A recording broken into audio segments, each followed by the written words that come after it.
విజయ్, ఏంటి లోకేష్ గారి టార్గెట్గా ఆయన రాజీనామా చేయాలి, ఎగ్జిట్ లోకేష్, ఈ రకంగా ఆందోళన చేస్తున్నారు. రోజా గారు అయితే దమ్ముంటే ఎవరిని అరెస్ట్ చేస్తే అరెస్ట్ చేయి, జగన్మోహన్ రెడ్డి గారు ఆయన పవర్ ఏంటి, ఆయన లెవెల్ ఏంటి, మీరేంటి, ఏమీ కాదు అన్నట్లుగా ఆవిడ మాట్లాడుతుండడం.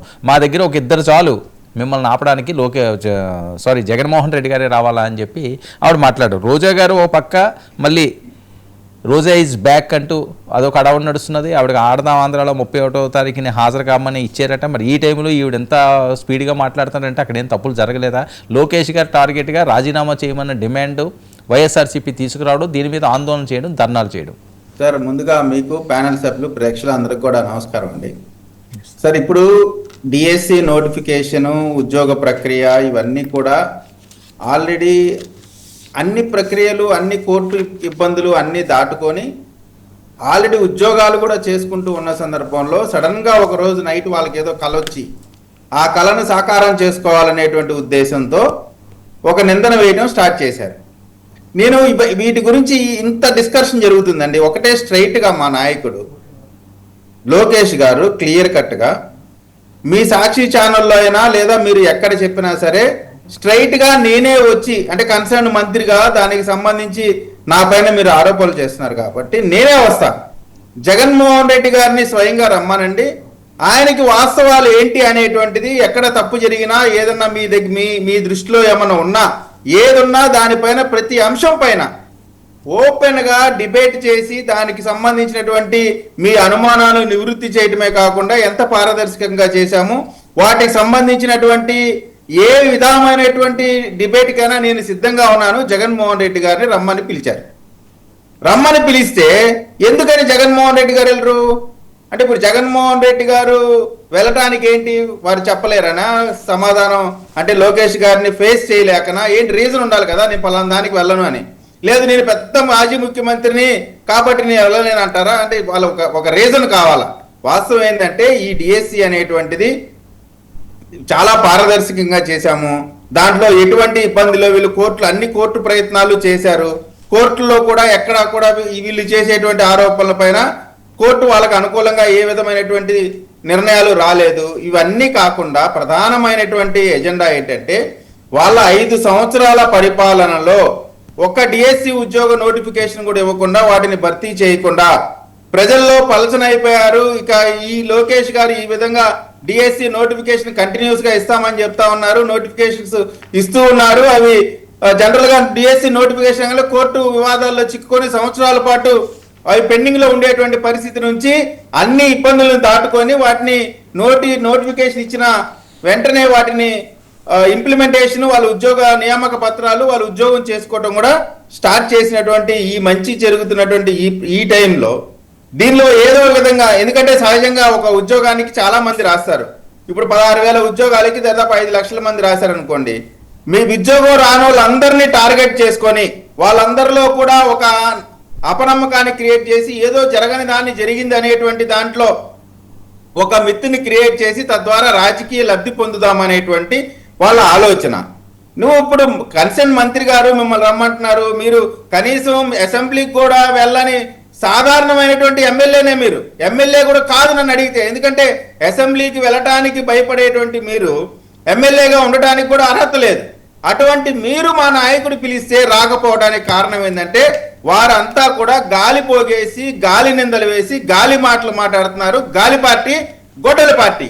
అందుకనే మేము ఒక్కటే చెప్తా ఉన్నాం, మీకు నిజంగా మీరు చేసేటువంటి ఆరోపణల పైన మీకు చిత్తశుద్ధి ఉంటే మా నాయకుడు సిద్ధంగా ఉన్నారు, మీ నాయకుడు కూడా సిద్ధంగా ఉంటే, మీరు నిజమని మీ ఆలోచనలో ఉంటే మీ నాయకుడి రమ్మనండి. మీ సాక్షి టీవీ ఛానల్లో అయినా సరే, లేదు ఎక్కడైనా సరే దానిపైన చర్చించడానికి సిద్ధం. అలా కాకుండా మీరు ఏ నిందలు వేసినా చివరికి అది మీకు బూమ్రాంగ్ అయ్యి ప్రజల చేతిలో మీకు చివరికి తప్పు అనేటువంటి మాట చెప్తా ఉన్నామండి. Right, okay. మనతో పాటు కీర్తన గారు కూడా జాయిన్ అయ్యారు. కీర్తన గారు నమస్తే. వర్మ గారు నమస్తే అండి. ఏంటి మీ రోజాక్క గారు, మీరు చాలా ప్రేమగా పిలుచుకుంటే రోజాక్క గారు మీ ఏరియాలోనే లోకేష్ గారిని టార్గెట్ చేసి మాట్లాడడం, అలాగే పవన్ కళ్యాణ్ గారు లోకేష్ గారిని తిట్టారట.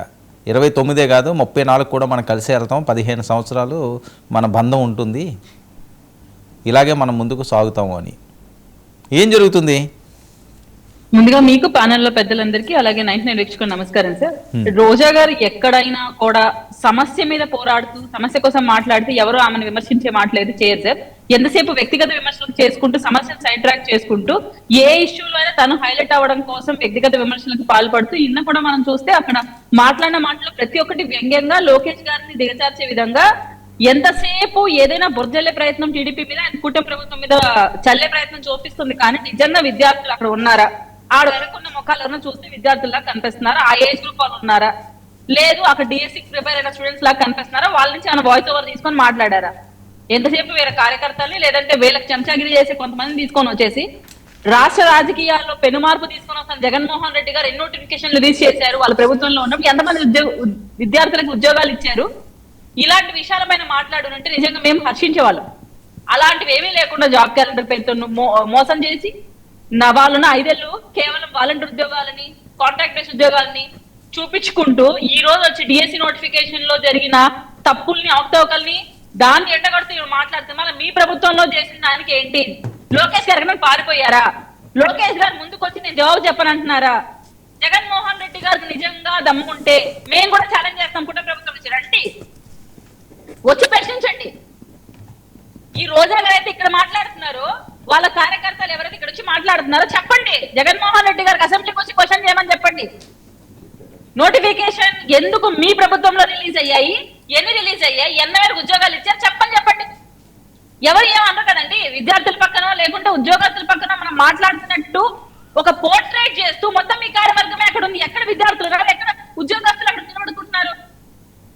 కేవలం విమర్శించడం కోసం మాత్రమే జగన్మోహన్ రెడ్డి గారు ఆయన క్యాడర్ వస్తారంటే మీరు 100% సక్సెస్ అవుతున్నారు అనుకోవచ్చు. బట్ ఇష్యూ కోసం ఫైట్ చేసి నిజంగా జస్టిస్ చేయడం కోసం వస్తానంటే మాత్రం మేమందరం కూడా సపోర్ట్ చేస్తామండి. ఆవిడ మాట్లాడే ప్రతి మాట వ్యక్తిగత విమర్శే. ఆమె తీసుకున్న ప్రతి టాపిక్ వ్యక్తిగతంగా ఆమె హైలైట్ అవ్వడం కోసం చూసుకుంటుంది. ఎక్కడ కూడా డిఎస్సి నోటిఫికేషన్ లీకేజ్ గురించో అక్కడ జరుగుతున్న తప్పుల గురించో లోకేష్ గారిని ప్రశ్నించడం నాకైతే కనిపించటం లేదు. అండ్ లోకేష్ గారు జవాబుదారీగా ఉన్నారు. ఆయన ఆఫర్ చేస్తున్నారు మీరు రండి అని చెప్పి. ఇంకా ఈవిడకి వచ్చిన బాధ ఏంటో నాకైతే అర్థం కావట్లేదు. ఒకసారి ఆమె రీచెక్ చేసుకోవాలి. ఏంటి 15 సంవత్సరాలు చెప్పండి ఏంటి ఆవిడకి ఏదో నోటీసులు ఇచ్చారట, 31న హాజరు కావాలట. ఈ టైంలో ఈ రకంగా చాలా కాన్ఫిడెంట్గా ఆవిడ ఫైర్ అవుతున్నారు అంటే అర్థం ఏంటి? ఏమి తప్పు చేయలేదనా? మేకపోతే గాంభీర్యం అనుకోవాలి. అది కాన్ఫిడెంట్ అని ఎందుకు అనుకుంటారు? వాళ్ళ పార్టీలో ప్రతి ఒక్కరు ఇదే కదా చేసి చూపిస్తున్నారు ఈ మధ్య. వాళ్ళలో ఎవరు కూడా తప్పులు చేయకుండా ఏం లేదు. తప్పులు చేస్తాను దొరికిపోయే ముందు ఇలాంటి మేకపోతే గాంభీర్యం ప్రదర్శించి ఆటోమేటిక్ గా అరెస్ట్ అవుతున్నారు. దాని తర్వాత అక్రమ అరెస్ట్ అని ఒక పోర్ట్రైట్ ఒక ట్వీట్ వస్తుంది. దాని తర్వాత వీళ్ళ సాక్ష్యాలు రుజువు అవుతాయి, వీళ్ళు జైలుకు పోతారు. మళ్ళీ అక్రమంగా జైలుకి పంపించారని మళ్ళీ ఆయన జగన్మోహన్ రెడ్డి అయ్యో అన్యాయంగా పసిబిడ్డని అరెస్ట్ చేశారు, అన్యాయంగా దారిలో పోతే ఒకరిని చంపేస్తే అరెస్ట్ చేసేస్తారా అని ఆయన అవగాహన లేకుండా ఒక ప్రెస్ కాన్ఫరెన్స్ పోస్ట్ చేస్తారు. అలాగే ఈవిడ కూడా రాబో రోజులు అరెస్ట్ కాబోతోంది కాబట్టి ఈవిడ కూడా మేకపోతే గాంభీర్యం ప్రదర్శించబోతోంది. ఎందుకంటే అందరికీ తెలుసు జగన్మోహన్ రెడ్డి గారి హయాంలో ఎంత అవినీతి జరిగింది, వాళ్ళ కార్యవర్గంలో పనిచేసిన మంత్రులు ఎమ్మెల్యేలు ఎంత అవినీతికి పాల్పడ్డారు.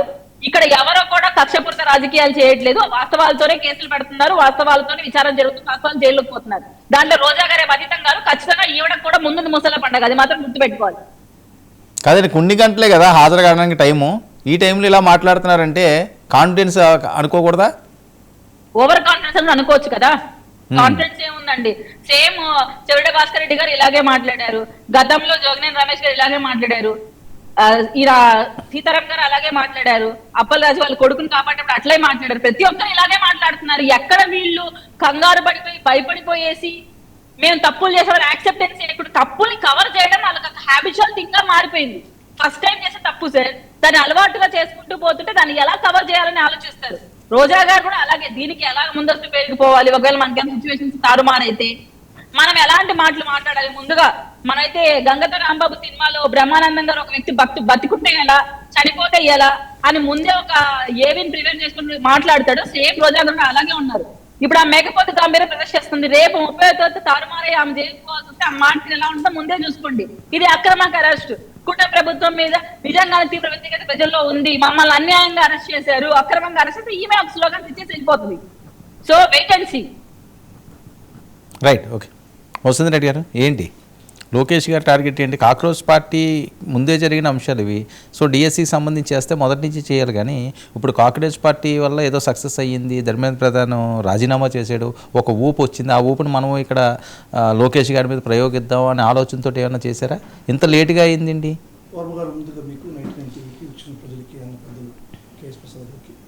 కీర్తన గారికి, విజయకరణ్ గారికి శుభ సాయంత్రం. సరే, ఇప్పుడు మేము డిఎస్సి పైన పోరాటం, ఇప్పుడు ఏదైతే ఈ కాంగ్రెస్ జనతా పార్టీ పోరాటం ఉందో ఆ పోరాటం ముందు నుంచి కూడా మేము డిఎస్సి మీద మాట్లాడుతూనే ఉన్నాం. ఇప్పుడు కిరణ్ గారు మాట్లాడుతూ ఏం చెప్తున్నా అంటే డిఎస్సి ఎగ్జామ్స్ అయిపోయినాయి, వాళ్ళకి ఉద్యోగాలు ఇచ్చేసాము, ఇప్పుడు పోయి మళ్ళీ ఈ విధంగా మాట్లాడడం అనేటువంటిది వైఎస్ఆర్ కాంగ్రెస్ పార్టీ అనైతికం అంటున్నారు. అంటే ఒక వ్యక్తి ఇంట్లోకి వెళ్ళి దొంగతనం చేసుకుని బంగారు ఎత్తుకొనేసి వాళ్ళ ఇంటికి వెళ్ళి పోయి డిపాజిట్ చేస్తే ఎక్కడన్నా ఇంకా ఆ వ్యక్తి గురించి మాట్లాడకూడదు? చెప్పండి, ఇది ఈ తరహాలో మాట్లాడుతున్నారు. సార్, డిఎస్సి అనేది deliberate scam of Chandrababu Naidu sir. చాలా డెలిబరేట్ గా స్కామ్ చేసినటువంటి చంద్రబాబు నాయుడు స్కామ్ ని ఈ రోజు వైఎస్ఆర్ కాంగ్రెస్ పార్టీ అడిగేటువంటి వాటికి ప్రతిదాడులు చేస్తున్నారు. మీరు రోజాకి నోటీసులు ఇచ్చారు, ఇది మీరు కూడా చెప్తున్నారు, రోజాకి నోటీసులు ఇచ్చేసారు, భయపడదా. అదే రోజాకి నోటీసులు ఇచ్చారు దేనికి అనేది మీరు ఫస్ట్ తెలుసుకోవాలి.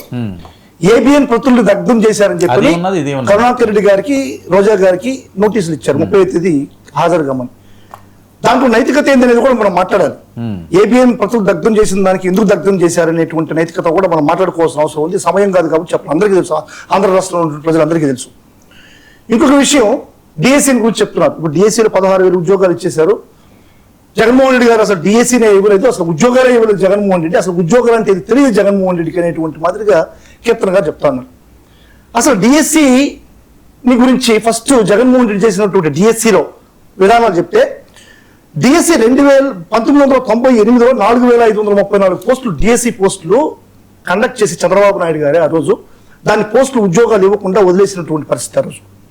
ఇప్పుడు 1998లో, ఆ తర్వాత 2008లో 2,193 పోస్టుల్ని కండక్ట్ చేసి ఉద్యోగాలు ఇవ్వకుండా పరిస్థితి. ఈ రెండు కూడా ఫస్ట్ ఏమో 1998లోది 2009లో జడ్జిమెంట్ వచ్చింది, వాళ్ళకి ఇవ్వండి పోస్టులు ఇవ్వండి అని చెప్పండి.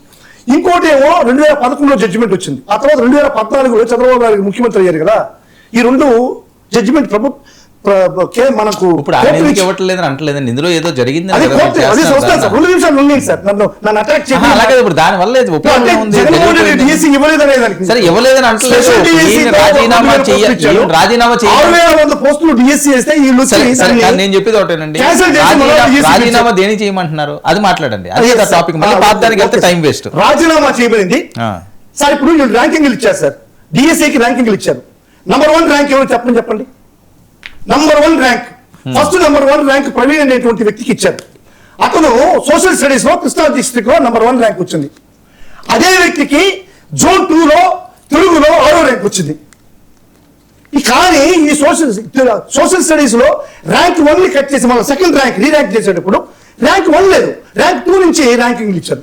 ఈ ప్రపంచంలో ఎక్కడైనా సరే ర్యాంకింగ్ బోర్డ్స్ లో నంబర్ 1 అనేటువంటి ర్యాంక్ లేకుండా ర్యాంకింగ్ ఇచ్చినటువంటి పరిస్థితి ఎక్కడైనా ప్రపంచంలో మీరు చూసారా?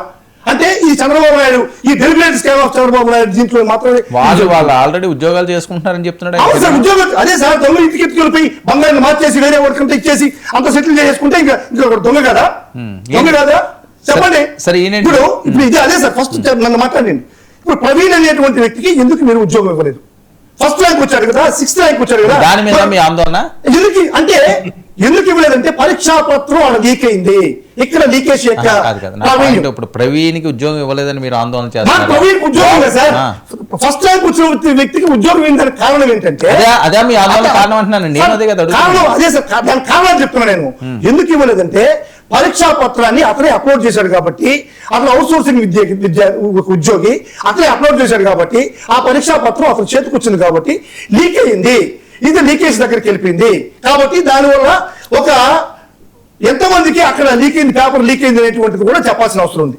రెండో విషయానికి వస్తే సార్, ఆ తర్వాత రెండోసారి ఏ విధంగా జరిగిందంటే అక్కడ డిఫాల్ట్ గా ఇప్పుడు horizontal reservation, vertical reservation, roster విధానంలో 3 విధానాలు ఉన్నాయి. ఉద్యోగాలు సెలెక్ట్ చేసేటప్పుడు హార్జాంటల్ రిజర్వేషన్ ఉపయోగించుకుంటూ, వర్టికల్ రిజర్వేషన్ ఉపయోగించుకుంటూ, రోస్టర్ విధానాన్ని ఉపయోగించుకుంటూ 1:1 నిష్పత్తిలో పిలిచినటువంటి ఒక సర్టిఫికేట్ వెరిఫికేషన్ ఈ ప్రాసెస్ అయ్యి అదే సార్ ఎంతకాలం అయిందంటే ఎంతకాలం అయితే వదిలేస్తారా? నన్ను చెప్పలేదు సార్. ఇప్పుడు ఏంటంటే అసలు ఎందుకు రాజీనామా చేయాలనేటువంటి విషయం నేను చెప్తాను. అందుకే మాట్లాడుతున్నారా అంటే 1:1 రేషియోలో పిలిచినటువంటి వెరిఫికేషన్ పిలిచినటువంటి ఒక లిస్ట్ ఉంటే ఆ లిస్ట్ లో వచ్చినటువంటి వెరిఫికేషన్ చేసిన వాళ్ళకి ఉద్యోగం లేకుండా మళ్ళీ తారుమారు చేశారు. అసలు వెరిఫికేషన్ ఇక్కడ మెరిట్ లిస్ట్ అనేటువంటిది ఇసలు డిఎస్సి, ఇది district selection committee, district head ఎవరు? కలెక్టర్ ఆఫీసులో మీరు డిస్ప్లే చేసినటువంటి పరిస్థితి లేకుండా సో లోకేష్ గారు రాజీనామా చేయాలి అంతేనా? సరే, లోకేష్ గారు రాజీనామా చేయాలి. ఇంకోటి అసలు విషయం మీరు మాట్లాడుతుంది ఇప్పుడు ఆ తర్వాత మూడో దగ్గర స్కామ్ ఎక్కడ జరిగిందంటే ఇది ఈ స్పోర్ట్స్ కోటాలో జరిగింది. రెడ్డి గారు ఉండండి సార్, నన్ను మాట్లాడలేదు సార్. స్పోర్ట్స్ కోటాలో జరిగింది. స్పోర్ట్స్ కోటాలో వీళ్ళు GO number 4 and GO number 47 చర్చించాం సార్. ఇప్పుడు మీ ప్రధాన డిమాండ్ లోకేష్ రాజీనామా చేయాలి అంతేనా? రాజీనామా ఎందుకు చేయాలని చెప్తున్నాను సార్. అవన్నీ మాట్లాడుకున్నాం కదా. ఇప్పుడు జీవో నెంబర్ ఏనండి, అది నేను అదే అంటున్నాను పాయింట్. ధర్మేంద్ర ప్రధాన్ రాజీనామా చేశారు కాబట్టి ఇది మీరు ఎత్తుకున్నారు అంతేనా? ఒకటి సార్, జంజీ ఎరుగుతున్నారా లేదా అని పక్కన పెడితే అక్కడ నీటి పరీక్షా పత్రాన్ని లీక్ అయింది అనేటువంటి ఒక అభియోగం ఎదుర్కొన్నటువంటి ధర్మేంద్ర ప్రధాన్ ఎక్కడైతే రాజీనామా చేశాడో అది నైతికత. ఇంత అవకతవకలు జరిగినా డిఎస్సిలో మన లోకేష్ రాజీనామా చేయకపోవడం అనేటువంటిది నారాకట.